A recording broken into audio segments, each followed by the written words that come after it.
Bueno, pues, doctor Gutiérrez, este tema es un tema muy complejo porque desgraciadamente el régimen cubano ha hecho su negociete a través de la explotación de estos médicos cubanos y les ha vendido la idea de que son necesarios porque en México no hay suficientes médicos, cosa que es totalmente falsa y que ya ha hecho que se levanten las voces por parte de esos médicos mexicanos y de esos estudiantes que recién dejan las universidades y que tienen todo el derecho del mundo a poder ejercer su profesión dentro de su país y por encima de todo que no colaboran y no quieren colaborar con un régimen de esclavitud que los va a mantener en la forma que los mantiene. ¿Cuál es su opinión al respecto? Porque ha habido una decisión de la Corte de frenar preliminarmente esta decisión de Andrés Manuel López Obrador.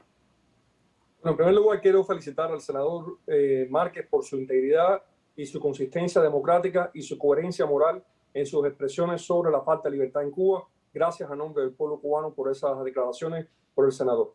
En cuanto a los médicos cubanos, yo creo, en primer lugar, que el médico cubano como tal, como persona, es un buen profesional, tiene un gran sentido de vocación humanista y de entrega a lo que es la vocación de la medicina. Pero esta tiranía terrible que sufre Cuba ha utilizado al médico cubano como instrumento de su política exterior y como instrumento de subvertir y penetrar a los países de América Latina. Y yo estoy convencido que entre esa gran cantidad de médicos que López Obrador quiere llevar a México, hay no solamente médicos, sino individuos como se vio en Brasil y otros países que tienen una función política y no una función científica, humanista, de servicio a los enfermos.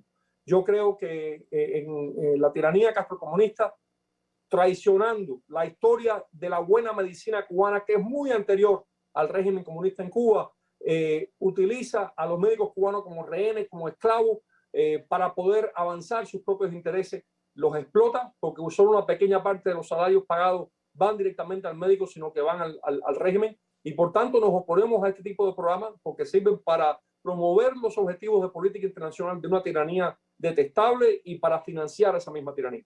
Senador Márquez, ¿sabe realmente la gente en México que por detrás de que puedan estar enojados o no enojados con traer médicos que pueden hacer su profesión y ejercer su profesión en su país, aquí realmente lo que se está vendiendo es un régimen de esclavitud? ¿Sabe la gente que estos médicos se les incautan sus documentos?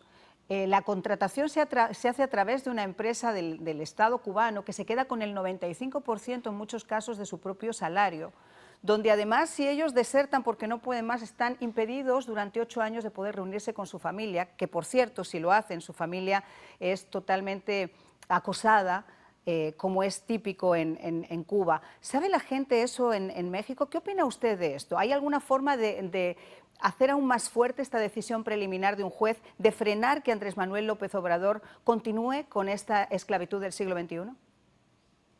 Sí, y mire, paradójicamente, digo, hay gente que sí sabemos lo que usted está mencionando. Y paradójicamente, mi médico de cabecera es cubano, pero lo que él me cobra es para él. Ya tiene mucho tiempo radicado aquí en nuestro país y es muy buen médico.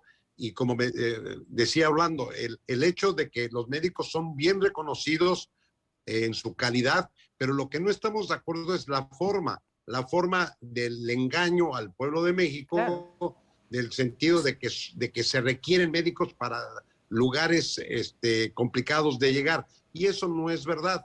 La realidad es de que hay muchos médicos mexicanos, estudiantes, que pues, hacen su servicio social y se van a los lugares más alejados de la parte urbana, y esto siempre ha existido. Ahora, por el otro lado, sí sabemos y donde fue una de las causas en donde el Poder Judicial estuvo en contra de esta decisión de los médicos cubanos, es porque tienen que aclarar que realmente pues viven una esclavitud. Exacto. Y ese es el grave problema. Ahora, doctor Gutiérrez, yo quisiera que escucháramos las palabras del presidente cubano, de Díaz-Canel, y vamos a seguir entrando en detalle también con este tema de la cumbre. Y por nuestra parte queda agradecer la valiente y digna posición de los países que han levantado su voz contra las exclusiones en la Cumbre de las Américas. También queremos destacar que nosotros compartimos la posición de los líderes de la región que han reclamado con firmeza que todos tienen que ser invitados en pie de igualdad. Ahora, en las condiciones en que se han producido todos estos procesos relacionados con la cumbre y por la actitud mantenida por el gobierno de los Estados Unidos, les puedo asegurar que yo no asistiré en ningún caso a la cumbre de las Américas. Bueno, resultaría doblemente irónico, curioso y hasta detestable que después de lo que acaba de decir Díaz-Canel, de que él no asistirá bajo ningún concepto a esa cumbre, todavía se le remita una invitación. No, sería la mayor de las inconsistencias. Un individuo que no es un dictador, que es un dictador, no es un presidente, es un dictador que ha sido impuesto a un pueblo, que no ha sido electo por un pueblo, que nunca ha tenido que enfrentarse a elecciones libres, multipartidistas para ser elegido, que una buena parte del pueblo de Cuba ni sabía quién era cuando fue nombrado, que este individuo esté dictando cátedra de igualdad y democracia.